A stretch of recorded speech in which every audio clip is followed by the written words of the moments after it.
Resmi kisi-kisi SKB CPNS 2024 udah terbit. Nah ini kemarin terbitnya pada tanggal 4 November. Ada pada nomor ini, dia nomornya ya teman-teman, perihal tentang materi pokok soal seleksi kompetensi bidang dengan CAT untuk seleksi pengadaan CPNS tahun anggaran 2024.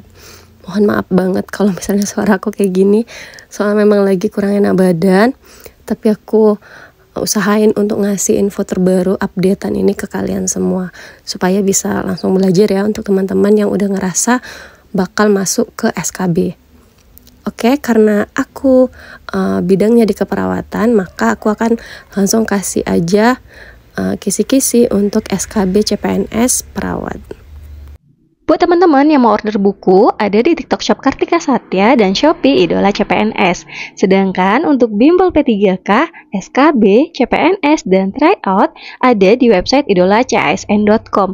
Di sana formasinya sudah lumayan lengkap dan format penilaiannya sudah sesuai dengan CPNS P3K.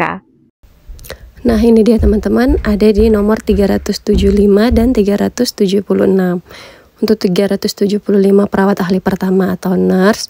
Kemudian untuk yang perawat terampil, ini ada di 376. Nah, untuk materinya ini akan aku besarin supaya teman-teman bisa kelihatan. Jadi ada dua, kemampuan umum dan kemampuan khusus. Nah, kalau yang kita tahu di tahun-tahun sebelumnya, kemampuan umum itu biasanya membahas tentang kesehatan secara umum. Nah, untuk di tahun ini tuh enggak ya, karena yang dibahas untuk kemampuan umum masih berkaitan dengan kemampuan umum seputar formasi tersebut. Contohnya misal dia keperawatan, maka kemampuan umumnya di sini untuk yang nurse ada praktek keperawatan berdasarkan etik, berdasarkan legal, dan berdasarkan peka budaya. Nah kalau kita kaitkan untuk yang D3-nya masih sama, mirip sebenarnya, hanya kata-kata narasinya aja yang dipisahin gitu. Nah kalau untuk yang di D3 sama, praktek keperawatan berdasarkan etik, legal, dan peka budaya. Kemudian kita lanjut di nomor 4, itu area praktek keperawatan profesional. Nah untuk di D3-nya itu nggak ada, ada area praktek keperawatan profesional, berarti artinya sama ya, poin 1, 2, 3 pada nurse dan poin kemampuan umum 1, 2 di D3-nya. Kemudian kita masuk di nomor 5, area kepemimpinan dan manajemen. Nah ini hanya ada di S1, jadi mungkin kaitan dengan manajemen keperawatan hanya ada di nurse-nya saja gitu. Untuk yang D3-nya tidak membahas itu untuk kisi-kisinya. Kemudian nomor 6, area pendidikan dan penelitian dan area pengembangan kualitas personal dan profesional. Nah ini hanya ada di nurse, sedangkan di D3-nya itu enggak, hanya perbedaannya nanti di kemampuan khusus ya.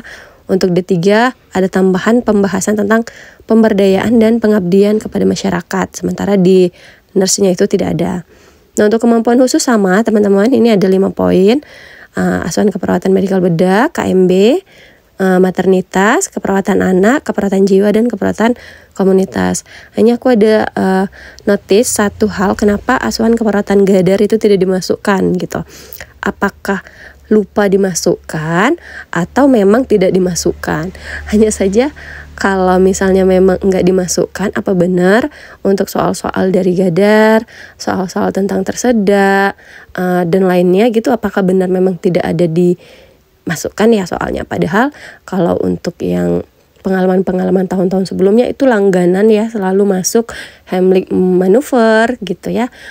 Pokoknya tentang keperawatan gawat darurat itu harusnya ada, RJP gitu harusnya ada gitu, tapi nggak tahu tahun ini. Coba nanti kita buktikan saat ujian ya, apakah memang tidak ada soal-soal seputar keperawatan gawat darurat.